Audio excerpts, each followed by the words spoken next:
Hello there, everybody. This is Alex from Hardcoring Guides, bringing my guide for Devil May Cry 4 on Dante Must Die difficulty. Today we're doing Mission 12, entitled New Beginning. And yeah, I mean, the title says it all. I mean, we're playing a new character with a whole new kit and everything.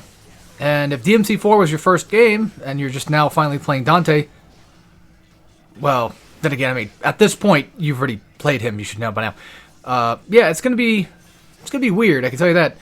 However, real quick, just to top up the guide real fast, what I'm doing right now is I'm trying to build up DT. There are orbs in that room that do give you DT. Same thing with that little lamp, that little candle.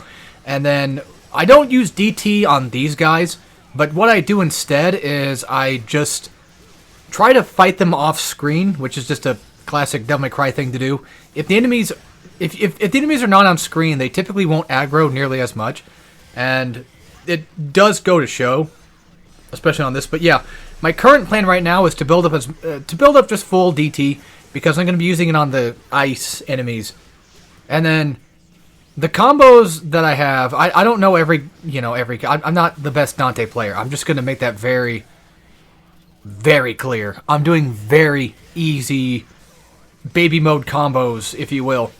Like launcher into pretty much just sword master attacks, switching into the Dark Slayer, and just switching back and forth. And then when I'm on the ground, I may or may not every once in a while switch weapons, between all three.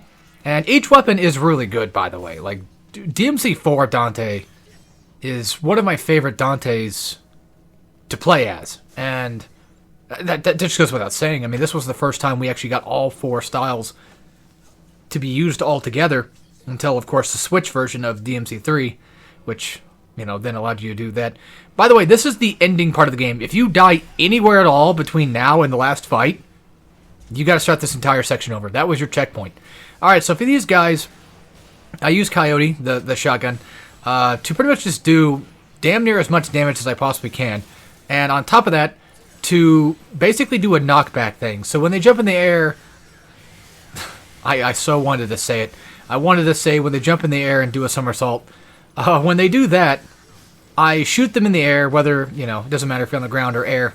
I prefer being in the air when I'm doing it, because the shotgun has a faster fire rate when you're in the air. So that's why I jump constantly. Plus, I also get the iframes from jumping, too. Not while you're jumping. I mean, no, when you do activate the jump, you usually get iframes.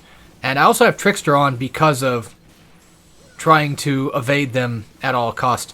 But, yeah, surprisingly enough, Dante's first chapter is quite difficult. And I understand that there's probably just much better ways to deal with these guys than what I'm doing. I personally have no idea. I'm just doing the very bare minimum. So that's what I'm going to be doing for Dante. And don't get me wrong, I like playing Dante. It's just that I really, you can clearly even tell, I don't really know how to perform at, just the best level that anybody can. I'm not that big. Especially when I played DMC3 back in the day. I would just play Dante, the only playable character. Well, except for Virgil. I would just play him pretty basic for the most part. So, yeah, I'm surprised as much as you are that I could beat this game. But anyway, yeah, so for these guys, it's the same method. Just jump, shoot with shotgun. And you'll probably see me use shotgun just pretty much all the time. I understand that Pandora's Box has a lot of cool stuff with it, where if you build it up, you can really destroy enemies really well. By the way, I won't be showing it in this video, but the whole R1 forward plus triangle move is actually really strong for the Lucifer weapon. I didn't know how powerful that was, but this video has nothing. I'm not going to talk about it too much in this video, because I think it's more appropriate to show it where no, you know what? Screw it. See, because we don't even do the fight in this video. I'm gonna leave the thing that I found for another video, which, I mean, I could just post it here. I could post it in both. All right. Well, there's another guy. Yeah, again, I know. There's another guy I found that had a video called "How to Defeat Blitz Easy" or something along those lines, and he does the R1 forward triangle stuff, and it's really effective. against Blitz type enemies, and pretty much just anybody in general. So I'll go ahead and link that down here, and then also link that video in the appropriate video where the exact fight takes place. So this fight is probably going to be the hardest one you're going to have to deal with outside of the ice enemies.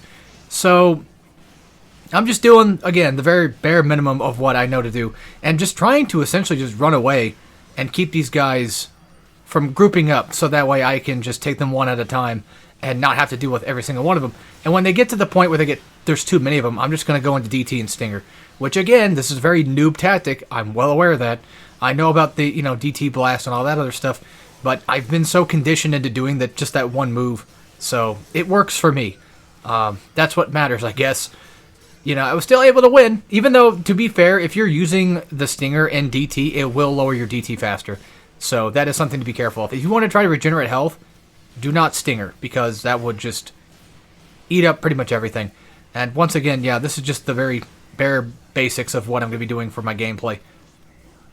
Having Trickster on, the only reason I really have it on is just to have, like, extra evasion, so that way if somebody's about to attack me, I can just, just practically just avoid any sort of damage coming my way. I know that's pretty obvious, I know. But listen, it's my commentary. It's bad. Okay, it's really bad. But yeah, like, I mean, to be fair, the shotgun itself is pretty good at, like, just getting, not necessarily knockback, but it's really good at stunning enemies for just even a little bit.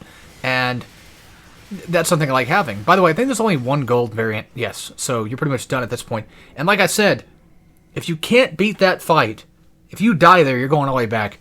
However, for you guys out there, since I'm not using items, if you want to use items, go ahead. If you got gold orbs, use them. If you want to be Dante Must Die mode, just as is, fine, go ahead. But if you're going for, like, triple S ranks or something like that, then you don't have to worry about that. But I'm trying my best not to use items in anything. And I've gotten so close to wanting to use them when I was playing Dante, too. It's not even funny. But other than that, yeah. Next chapter should be a bit easier than this one. This one's pretty rough. But once you get past this, you're kind of good for a bit with Dante, but there's still going to be some hard moments. Anyway, I'll see you guys then. So as always, take care, everybody.